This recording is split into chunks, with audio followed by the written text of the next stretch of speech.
Why do you want to work out? What is your goal? The most important thing is that you have a vision, that you have a goal.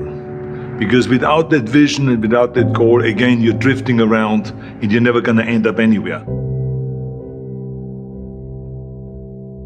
People don't become successful just by accident.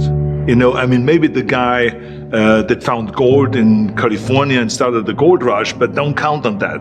That's the one in a lifetime kind of a situation. So you got to really have a specific goal. And to me, to have that vision that I want to be Mr. Universe, that I want to be the greatest bodybuilder of all time.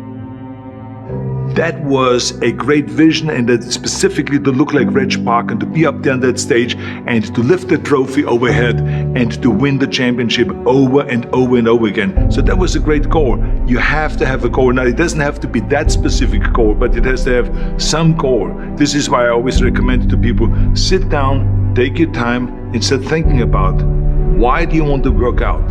What is your goal? And that can be as crazy as it is. It could be, I want to impress girls. If that's your goal, so be it, but it motivates you.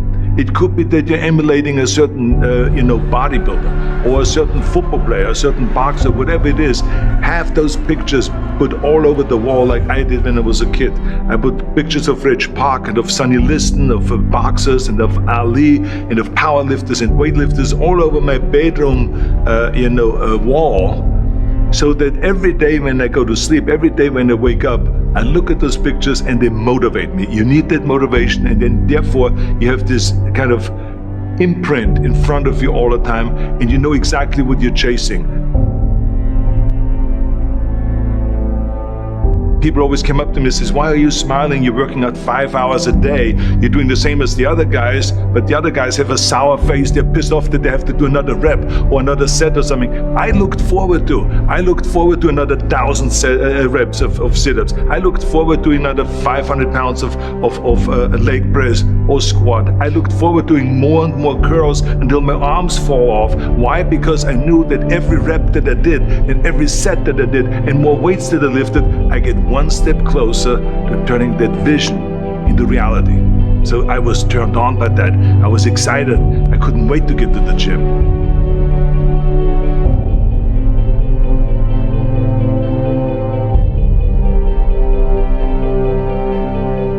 I remember that when I weighed 245 pounds, and Bob Raferson, the director of Stay Hungry, said to me that I'm interested in having you come in for a reading and work on your acting and all this, because I'm interested in having you in a movie to star with Jeff Bridges and with Sally Fields. I was delighted about that, and I was excited, and I started pumping up more and more. And then he said, but I don't want you to weigh more than 210 pounds.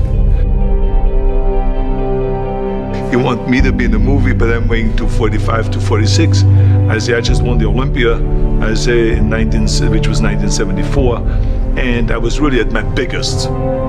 And but he demanded that, and he says, look, it's very simple. On the day we start shooting, he says, I'm gonna put you on a scale, and if you don't make the 210, you're out, because I have someone else in mind. And I worked on it. I started visualizing myself very clearly as a lean athlete, because that's the only way I could lose that weight and all of a sudden get interested in running more, because up until that point I ran like 3 miles after training or before training or whatever, but now all of a sudden it was 5 miles, 6 miles, 7 miles, 8 miles, and they even ran mini marathons in order to lose the weight, and I did everything with high reps, and I was watching my diet, what I eat and all those kind of things. And but the day before, I remember we were in Birmingham, Alabama. The day before I was at the YMCA with Bob Raferson. He was swimming and I was working out, and I was running. There was a track there and I was running. He says, let's step on the scale. And I stepped on the scale and I weighed 209. So it just shows you what is possible if you visualize exactly what you want to look like.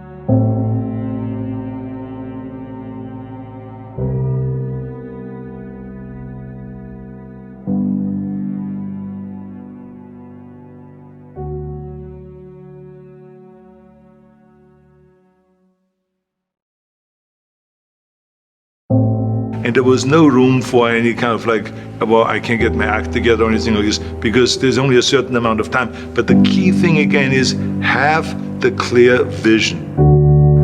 Have the specific goal of what you want to accomplish, because then you never go to the gym and you say, the day I feel down a little bit, I don't know what it is all about, I don't know my life, I'm confused. No, I tell you that I was a perfect example of someone that was not confident at all.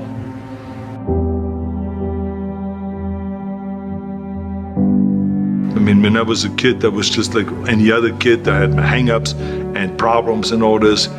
But when I joined the weightlifting club and I won my first little trophy because I did the best clean and jerk, and then we went to another meet and I won another little trophy, I started feeling like somebody. But the bottom line is, everyone can use the same method, because I used it in politics, I used it in making money, I used it in everything that I've done in the movie business. When you have one little victory, little victories add up, and that is what gives you then ultimately confidence. Well, for me, the most important thing always to have a deadline. So when I, for instance, had a competition, and let's say the competition was in the middle of September, and it was now beginning of summer, so there was no more time to screw around. So there was the time now to get going on a diet, to get going with the training, to not slack off at all, because there was a deadline there. The day of the competition, I had to be in the best shape possible. And I knew that if I come to the competition and I lose because I did not schedule my training the proper way, or I didn't have the right frame of mind, or I didn't give everything, literally worked my butt off, I would be just so angry. So I never wanted to be in that situation. So this is why it was very important to pick that time and to say, this is when I have to be in top shape, and then I work towards that. But it's not just with the competition. I mean, it's the same in the movie business. I mean, to me, it was always a big advantage when I said, okay, my movie starts on April 1, and I have now 3 months, so I have to get really in great shape. So you pick those times. It could also be that you have no movie and you have no Mr. Olympia or no Mr. America, no Mr. Universe coming up or any of those things. But you say to yourself, the summer starts in June. I'm gonna go to the beach in June, and at that time I want to be in great shape. So that creates an urgency that makes you really start training hard and taking it seriously. Because if you don't have a specific plan, then you wander around. I mean, you can have, as I've told you many times, the best ship or the best plane in the world, but if you don't have a specific goal where you want to go and when you want to get there, you just drift around and you never get anywhere. So this is why it is so important to create that urgency and have a specific time when you want to be in shape. Well, I mean, look, everyone has a problem with time, but the day is 24 hours and we sleep 6. Now I know there's some out there that say, whoa, I need 8. Well, I say just sleep a little faster, because the bottom line is we have 6 hours of sleep, 24 hours are available, so you have 18 hours now available to your work, your family, your hobbies, and also to learn something new or to do something new, which could easily be that you want to learn a new language, or that you want to read as a New Year's resolution, I have to read a book every week, or you say, I'm gonna go and reshape my body. So you're gonna go and take this hour out of your schedule and say, I'm gonna train an hour every day. So this is for most people a huge challenge, but it is totally doable, I can tell them, because the kind of things that I did when I came to this country, I mean, I went to school, I was working in construction, I was working out my 5 hours a day, I was taking acting classes from 8 o'clock at night to 12 midnight, I was doing all of those things.